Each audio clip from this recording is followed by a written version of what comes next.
All right, now we are learning the speech we're continuing in the speech that the Lubavitcher Rebbe gave in the end of 1991, Tafshin Nun Beit.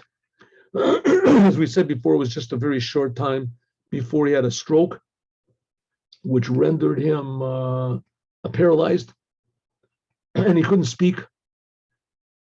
He was paralyzed on one half of his body, and he couldn't speak. So he's obviously the point of Chabad is to bring Mashiach. In fact, the point of Judaism is to bring Mashiach, as Maimonides states so beautifully in his book called the Yad HaChazakah. And that's the point of the whole world. The whole creation is really depending on Mashiach coming, And as we said before, what is Mashiach? Mashiach is going to be a person that's going to teach the whole world what God is, how close the Creator is, and how we can serve Him, and how everything depends on our deeds and our words and our thought and serving the Creator. So a person is judged totally on his own by virtues. And what does it mean, virtues? If he does, says, thinks what the Creator wants. How do we know what the Creator wants? So Mashiach is going to teach everybody, but essentially it comes from the Torah. That's the 7 Noahide commandments for the non-Jews. 613 commandments for the Jews, it's much more detailed than that, but that's the overview. Okay, when is this going to happen that the whole world is ready to do what God wants? And then there's going to be amazing revelations of the Creator, like it was in the Holy Temple, like it was when the Jews left Egypt, like it was in Mount Sinai and when God split the sea. When is this going to be? So the Rebbe said, any second. It's not really clear why it hasn't happened already. But there's a lot of signs, says the Rebbe, that the world is definitely moving in the direction of Mashiach now.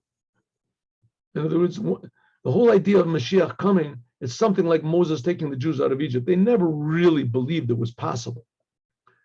Back then, even 4/5 of the Jews stayed in Egypt. It was so incomprehensible to them that a person could actually leave.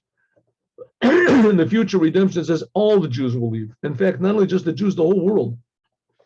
And in that case, the Egypt that the world is in is a person's own misconceptions and his own, egotism and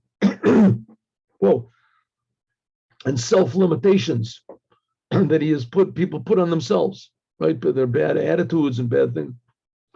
And everybody knows they have it. I mean, there's this big thing with, self-help. I don't know if nowadays there is such, self-improvement. Is it such a big thing? I think nowadays the big thing is self-assertion. Don't think that you're not good. You are whatever you think, and you can change your mind every day, and you're always right. You're always right no matter what you think. I think that's a big movement that's going on now in the world, that forget about the self-improvement and all this stuff. You just have to assert yourself. Whatever you are, that's what you...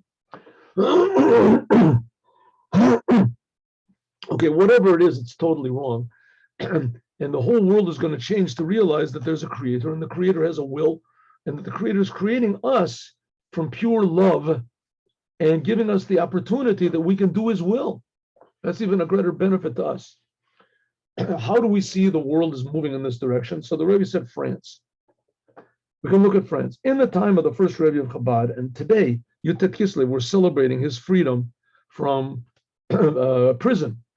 From prison, he was put there by his enemies, and Napoleon and the Alter Rebbe, he died. He passed away as Napoleon was attacking Russia. And the first Rebbe of Chabad, he opposed Napoleon to such a great degree that he actually sent spies to spy on him and to give information to the Tsar. And it says that he revealed several, caches of weapons that they had,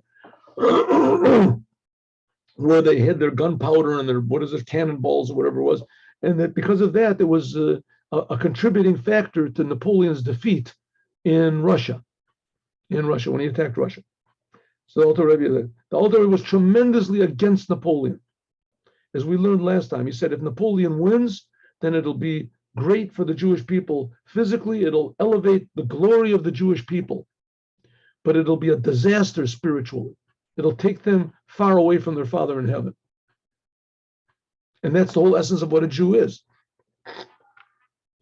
And the other great Jewish leaders said, listen, if it's good for us physically, then we can learn Torah, we can do the commandments, and that's what we want, enough suffering. We don't have to suffer.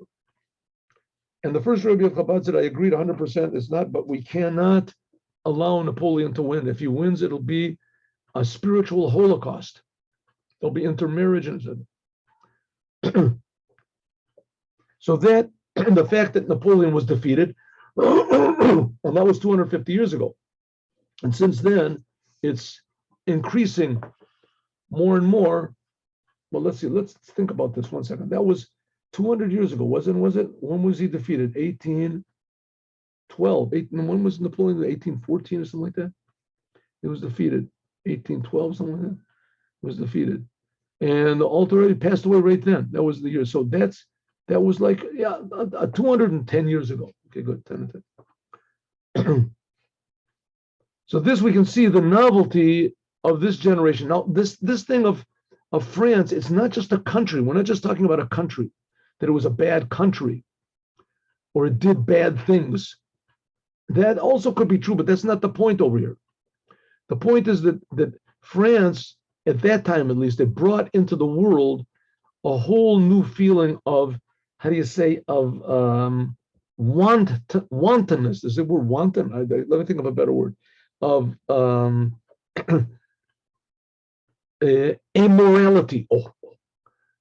Amorality or immorality, of decadence. It brought into the world this feeling of the main thing in life is pleasure. That's the main thing in life is pleasure. And we'll teach you how to get pleasure from everything, every little detail. You can have a meal, instead of just eating a meal, the meal will take 3 hours. You'll have a floor show, and you'll have a comedian, and then the meal itself has like 15 courses, hors d'oeuvres, and different types of liquor, and then there's going to be dancing, and then so you can just draw out your pleasure as much as possible through your whole life. And that's the point of life, to do whatever you want. Liberty, fraternity, equality. Everyone's equal, nobody's better than anybody else, and everybody is free. You're free. You're free from God. You're free from the Torah. You're free from your conscience. Free from conscience. So he says, now we can see this is the whole novelty, which was, especially now in our generation, in regard to the country of France. This is with the power and through the emissaries of the previous Lubavitcher Rebbe. Now, we've said this a lot of times, but the Rebbe himself saw himself as an extension of the previous Rebbe. In the end, what the Rebbe was saying, the Moshiach, his name is Menachem, and he was saying that the previous Rebbe was Moshiach, and the one who took his place was Moshiach.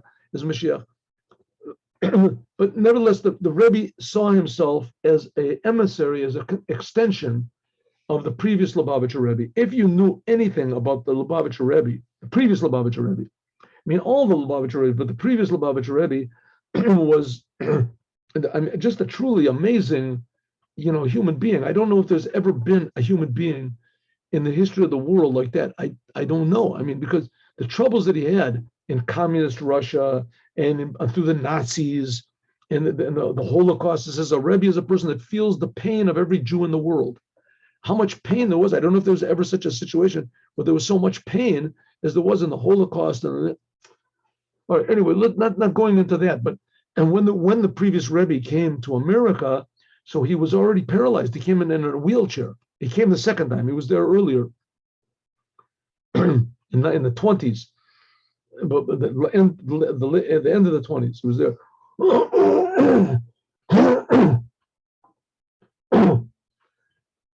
But he came to America, as he said, now we're going to spread out Judaism all over.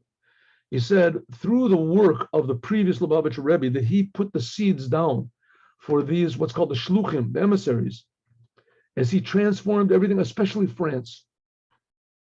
Mi beli habet al kach, notwithstanding the fact that Medina Zu was betok of a klipa in the time of the first Rebbe of Chabad.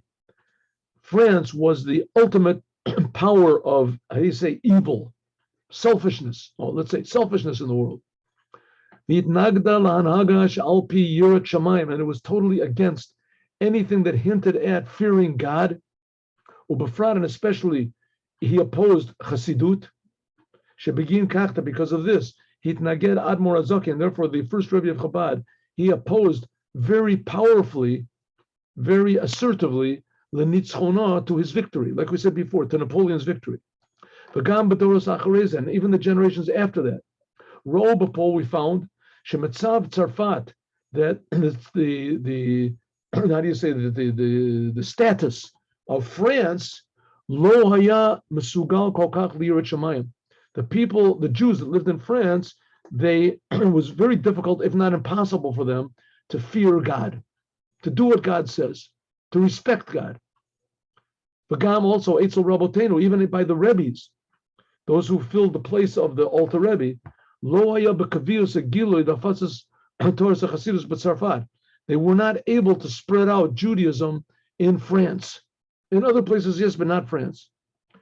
There were a lot of Jews in France, but nevertheless, it was very difficult to inspire them to think about God or God's Torah or Judaism. Okay, and now it's changed from one end to the other. Asher lozu bilavad, says the Rebbe, now in our days, not only that she'orach kedusha higia, that the holiness did reach into France, but she'Yehudim lomdei Torah, the Jews that are learning Torah, revealed Torah, inside of Torah, that they are doing commandments with the fear of God. Hityashvu sham l'meshek zaman, they're actually living there, very popular, right? There were people like Rashi and these people, right, that they were holy people, but that was very few. It was very few. There weren't big numbers of Jews in France, and especially, and even if there were, but in the time of Napoleon and the French Revolution, especially Napoleon, there was a tremendous descent, a yurida of holiness, of godliness, of fear of God in France. And France was like the source of free thinking. And especially with the previous Lubavitcher Rebbe, he changed all this. For Asku, Sham, Belimud Torah, now people are learning Torah, Vakima Mitzvahs, Behidur, simple Jews. It's a common thing in the streets. Excuse me, to see God-fearing Jews. Torah. And that there's now, I say, new ideas in Torah coming out. Shagam Yehudim Nosafim, additional Jews in other places, that they're able to learn the ideas which are coming out from French Jews today. They say by means of this, that it comes out and it's being printed. So we see that France, which was a place which was anti-Judaism, anti-God, suddenly it became a place that's pro-Judaism and pro-God and pro-learning Torah. And especially the after the Second World War, they reached there with I didn't say hashgacha pratis, by the divine direction of God. Jews came there from all sorts of different countries. Right? There's a lot of Jews that came from Morocco and to France until Medina Zu, that this country of France, Nasta becomes Makom for Mirka Torah v'Yadut. It became a center of Torah and Judaism. Shalafatzat Torah, spreading out Torah and Judaism in general. Ba'afatzat Mayanot, and spreading out Chassidut especially. Al Yudezeh, by means of this, Shehikimu Sham Riboy Mostot.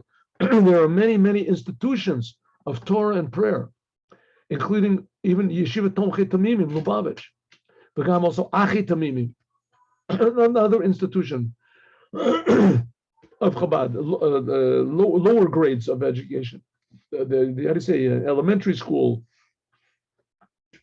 Ad Kama Vakama Snifim, and there's all sorts of all these different branches of Torah learning. Most of Chinuch B'chlal, Torah Sakotis, that they're learning Torah in France. In addition to this, my PCM Sham, there's all sorts of books which are written in the revealed Torah, the inside of the Torah. And this is all a way of that it's continuing and adding on more and more Torah and fear of God and Judaism in France, of all places. The novelty is, according to what it said before, Kashem Shazet.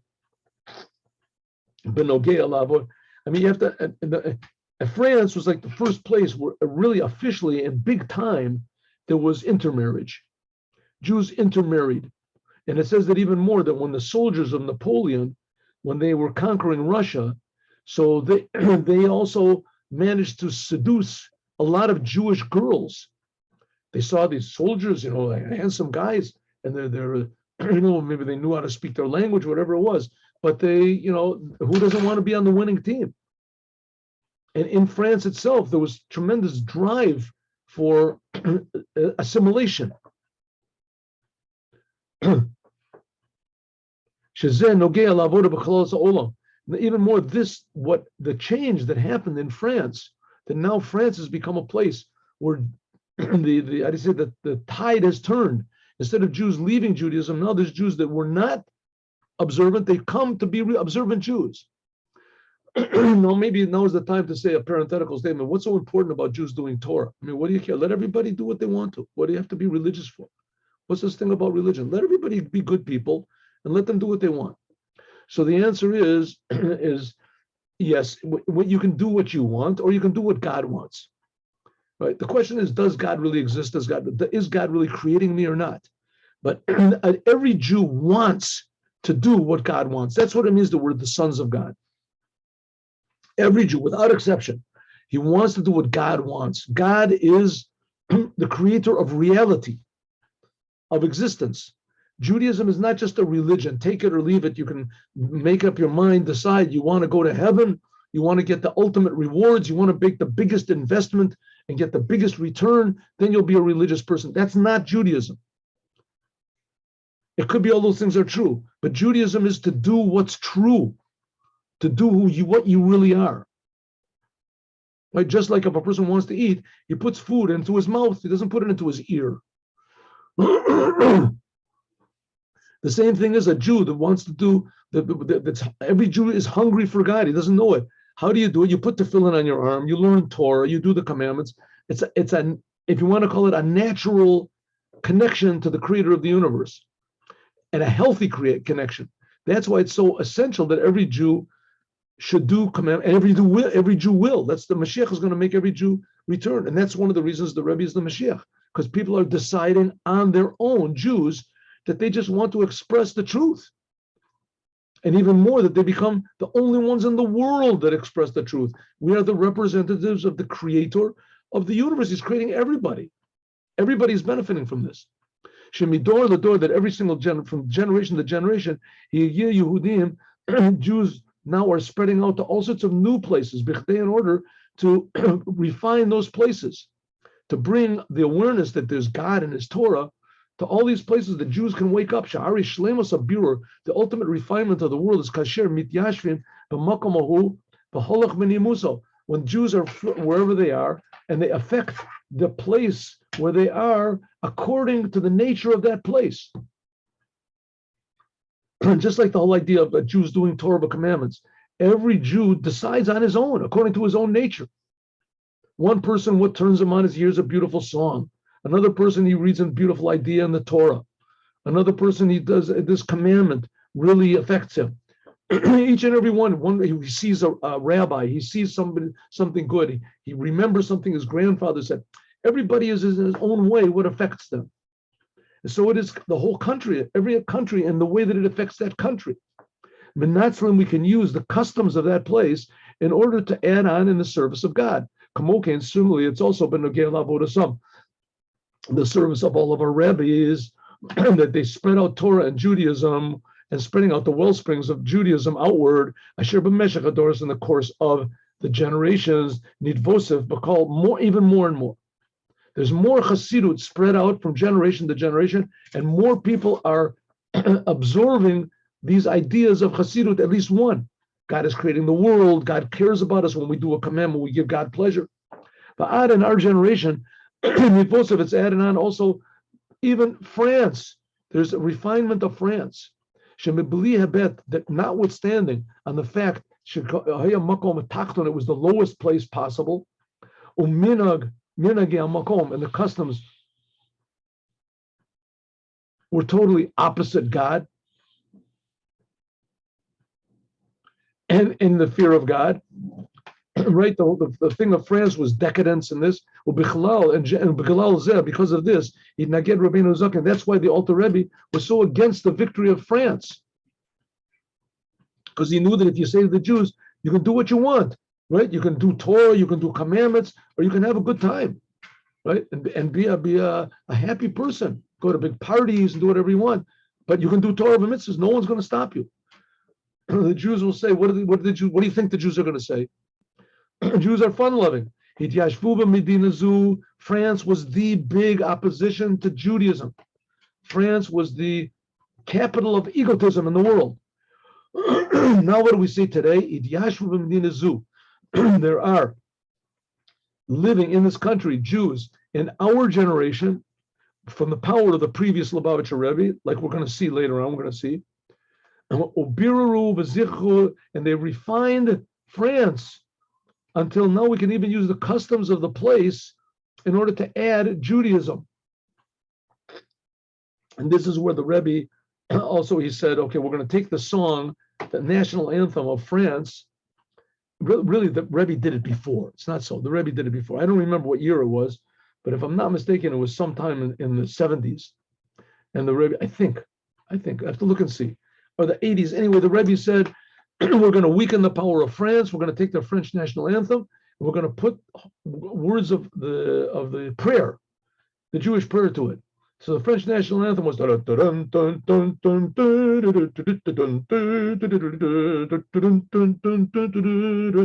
the Rebbe took it and he put to one of the prayers. It's in alphabetical order. There's Ramun al Hayolam, Imabino Rachel Hayolamim, Agavdul al Hayolam, Imadebadibul Hayolamim, Ayayayayayayay. And the fact is that after that they changed the French. The French changed certain parts of that anthem. I don't know what it is. I'm not that familiar.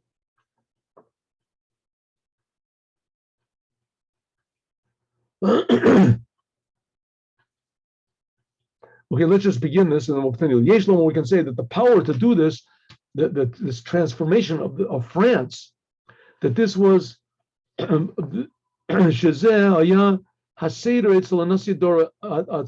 is the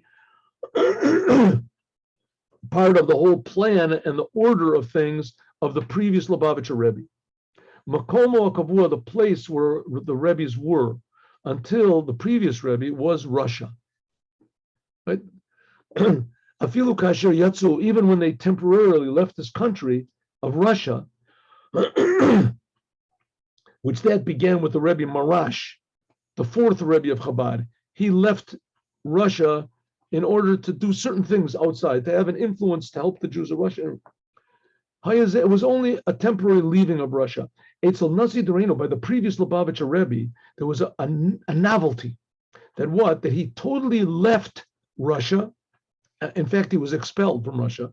He left Russia. He was imprisoned, and they miraculously let him out of Russia. Communist Russia, Stalin miraculously let him out. And he lived in other countries. And one of the places where he lived, there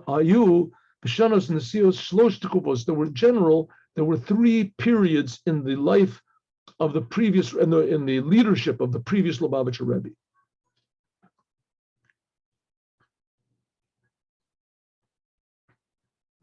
It was in about 10 years each one.